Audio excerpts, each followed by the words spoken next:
So in this video, we will look at our first homework helping handout. So by working on this handout, will help you to work on the homework assignment and connect.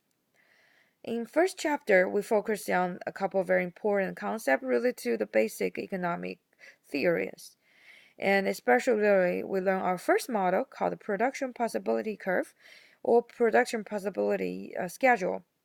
So this practice question will help you to get familiar with the PPC, especially how to find opportunity cost on the chart and how to calculate the production possibility curves opportunity cost. So let's read the case together. King tried to efficiently use her 16 hours on either reading books or writing paper. So the table below indicate her production options. And so you can see in this question, and for Kim, she's facing the limited resource or scarcity, so that is the time. So she only has 16 hours to either reading or writing.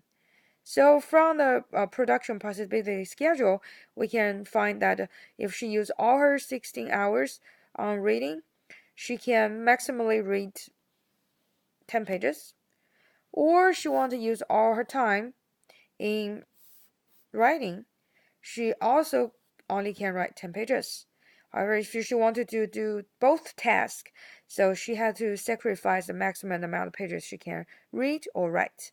So for instance, if she tried to reading 4 pages instead of 0 pages, and what we found is she has to decrease the amount of writing to 8. So at this point, she used all 16 hours. She can read 4 pages plus writing 8 pages of paper. So this is the production possibility curve, and we can find on this curve, it truly tells us the scarcity of the resource, so the limited resource. So now let's look at first question.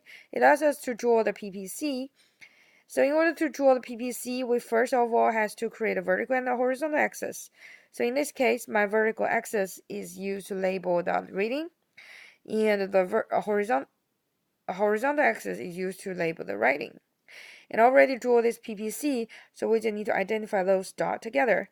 So first, if we look at the production possibility schedules, so if him only will spend all the time on writing and no time for reading, and then we will get the point A. So now, which is the reading's value equal to 0, but the writing equal to 10. So this will be our point A, B, C, D, E, F, G. So you can try by yourself to draw this production possibility curve. So now let's look at the second part of this question. So for the second part of this question, it asks, what is the opportunity cost for the first and the second page of the paper? So the question has to be complete. So the question is asked, what is the opportunity cost of the first and the second page of the paper she wrote? So now let's go back to look at our possibility schedules. So from the first to the second paper she wrote, first to second. So what we found here is by increasing the amount of the writing and the amount of the reading has to change as well. So the amount of reading is decreased from 9.5 to 9. So which means increase one more page of the writing should decrease the amount of 0.5 page of the reading. So the 0.5, which is you're using 9.5 minus 9. So the 0.5 page is the opportunity cost for the first to adding one more page of the writing.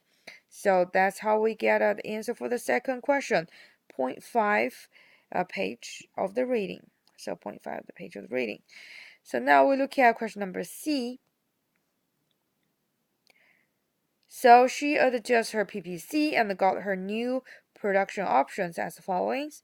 And so we want to compute the opportunity cost is foregone page of the reading for each additional page of paper she written. So in other words, now we consider a scenario that as she written more pages, and how will that affect among the readings? So obviously she has to reduce, but by how much? So that will be considered as opportunity cost.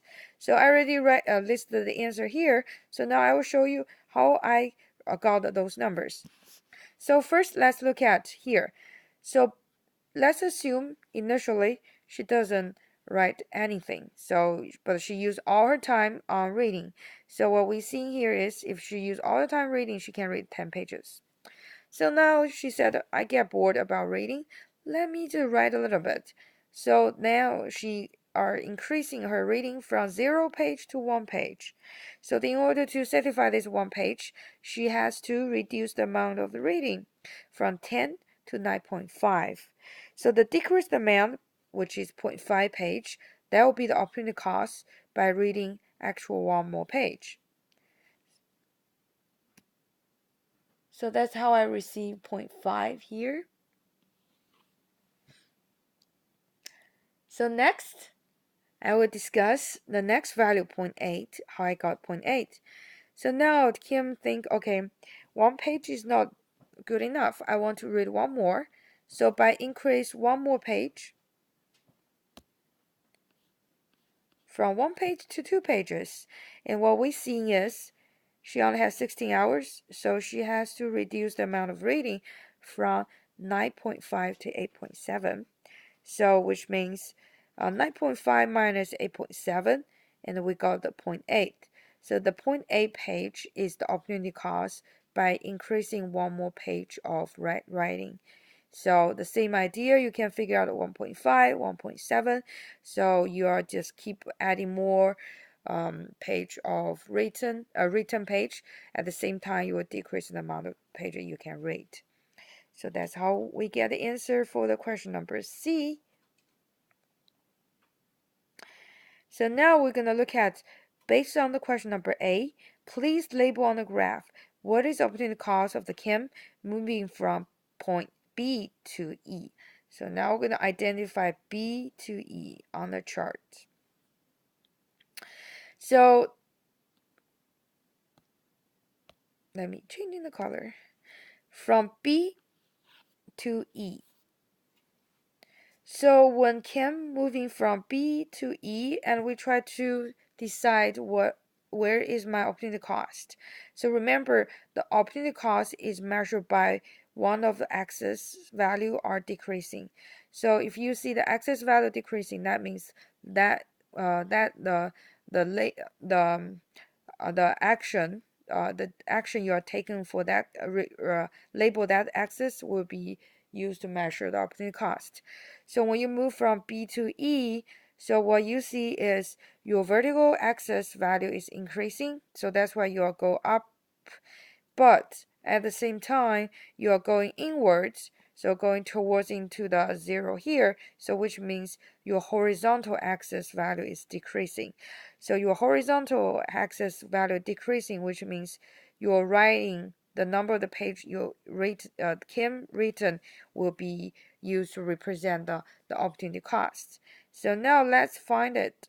Where is my opportunity cost?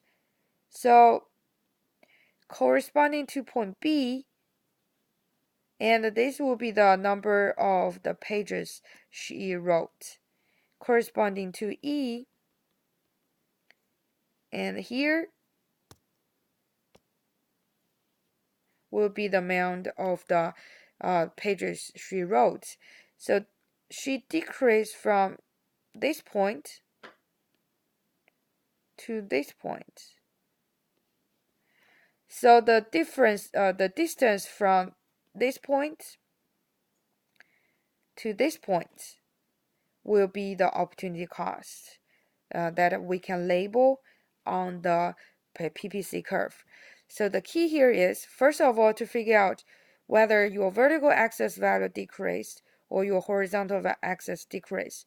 If you notice, it's for instance, like this case, my horizontal axis value decreased. So then my horizontal axis will use to label my opportunity cost.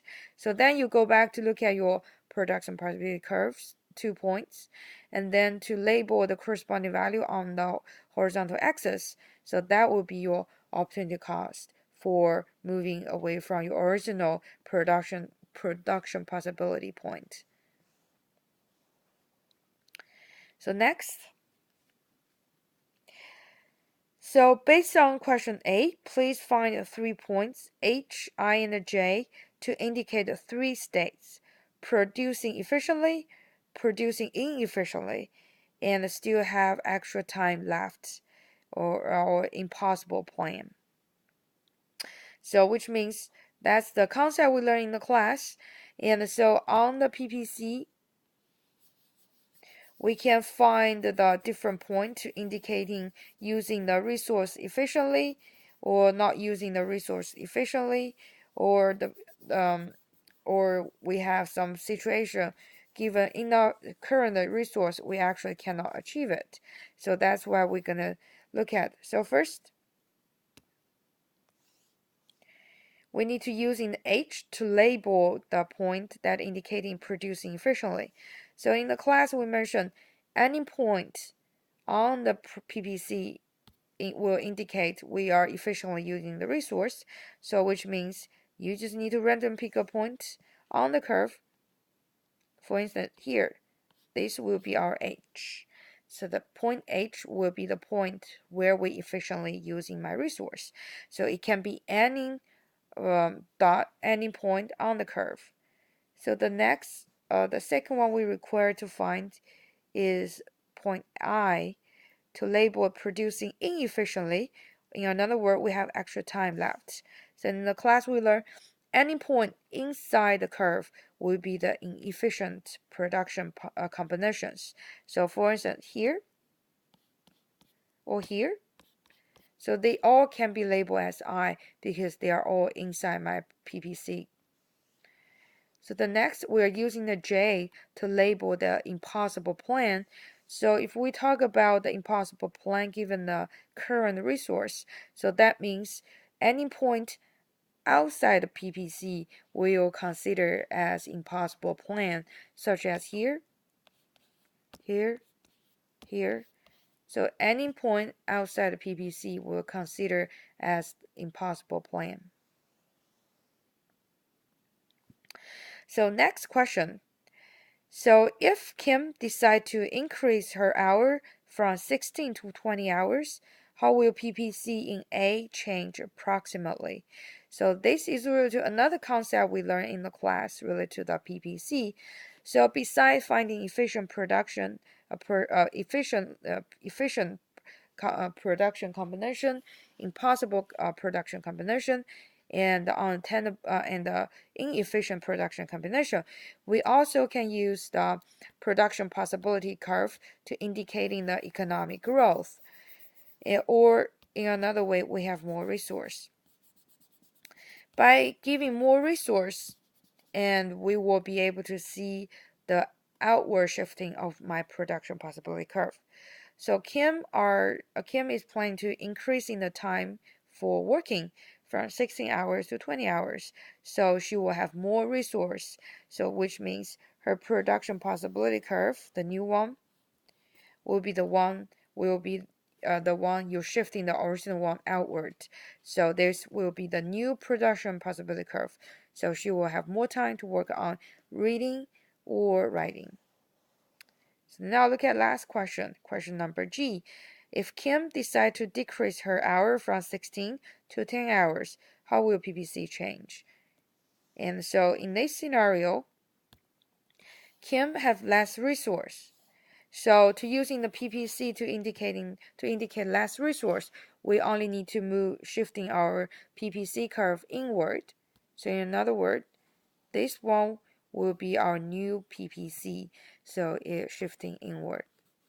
So this practice, including all the very important concepts related to the PPC, after you watching this video, hopefully will help you to work on the first homework assignment on Connect.